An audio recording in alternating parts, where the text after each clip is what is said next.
friends, greetings from Iceland. I'm done with the trip. Trip 36 is over, and as always it had been a great success. We did so many nice drone footages. The only thing, my drone melted a little bit. I will show you what happened to it.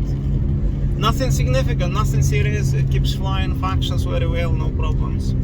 Just the cover got melted, which was I was a bit scared, you know. It costs a lot of money, and just to melt your drone completely wouldn't be fun, you know.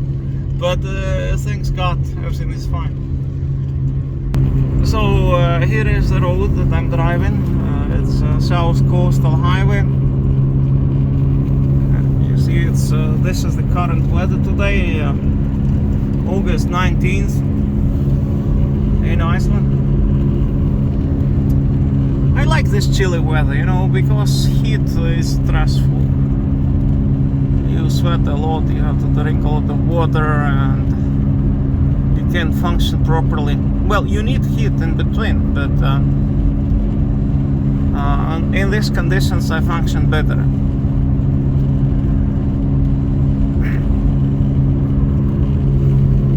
So,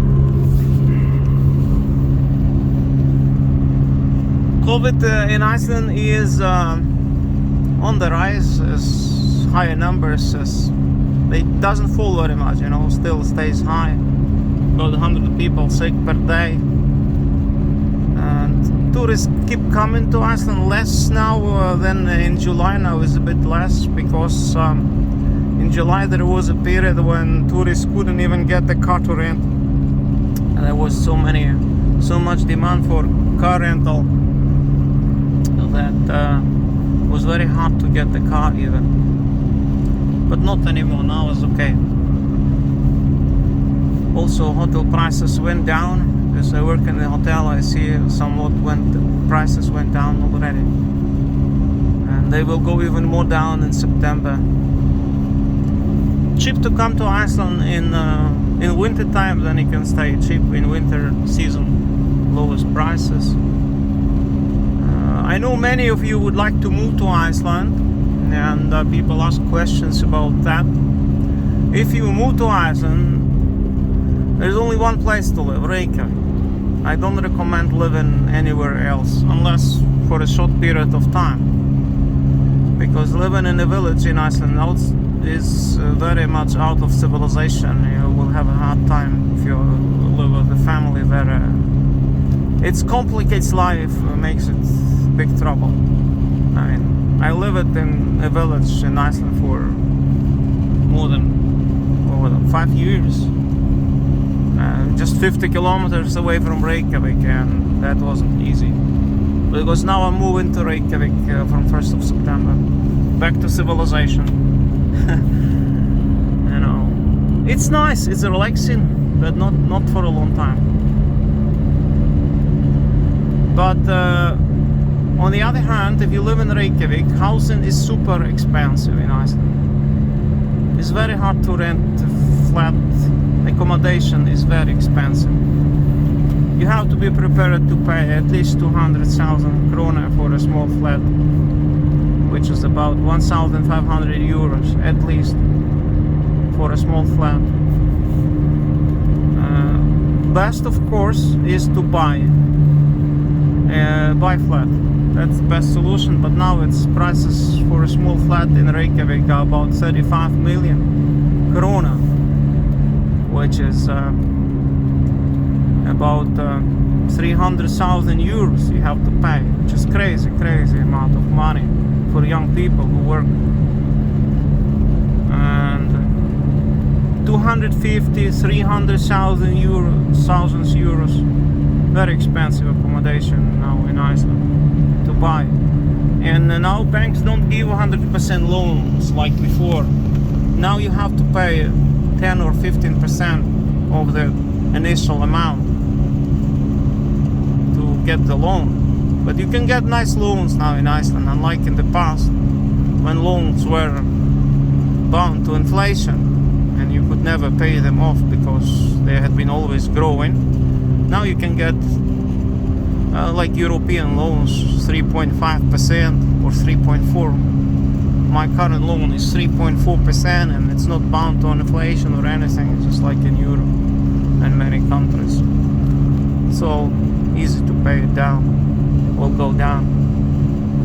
So be careful, but they do still have inflation-bound loans in Iceland, and you have to be careful of them. Don't take that loan if you move to Iceland. That is a horrible loan. Well, because inflation is always on the rise in Iceland, prices are always rising, and your loan will be rising, and you'll be paying, and it will never end. You know, some people have been paying all their lives, and it's only rising. It's a ridiculous system. Those inflation-bound loans, they should be prohibited altogether. It's a criminal thing. But not in Iceland, not yet. Anyway, but you can get normal loans as well, but probably normal loans you have to pay more, maybe in the initial deposit. Like from Gildi Pension Fund, you pay 15%. No, they give 75% loans only. 75%. So you will have to pay 25% of the value of the flat in cash to obtain such loan, good loan, the best loans. That's how it is in Iceland. Of course, you can pay in cash. If you buy a flat, it's buy only in Reykjavik. It's a good investment because people, Iceland is developing. People will always be moving here. The population is growing here. It's a good country to invest. You can live off. If you own property in Reykjavik or Iceland, you can live off that. Because there is always huge demand for property in Reykjavik. Demand for rent, you know.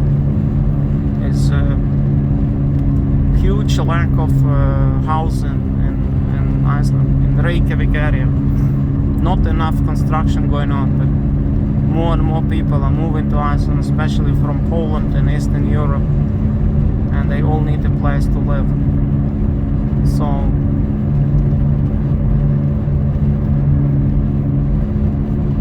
that's my advice as far as moving to Iceland concerned.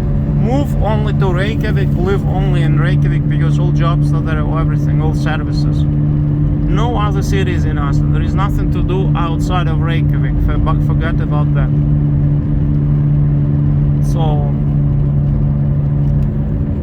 and lots of jobs in Iceland. There is no problem to get job here, especially in Reykjavik. You will always get some job, and it's easier to get job here than in many other countries. They don't demand you to be like a higher professional, show lots of papers, like in Norway. I used to live in Norway. It's more complicated in Norway.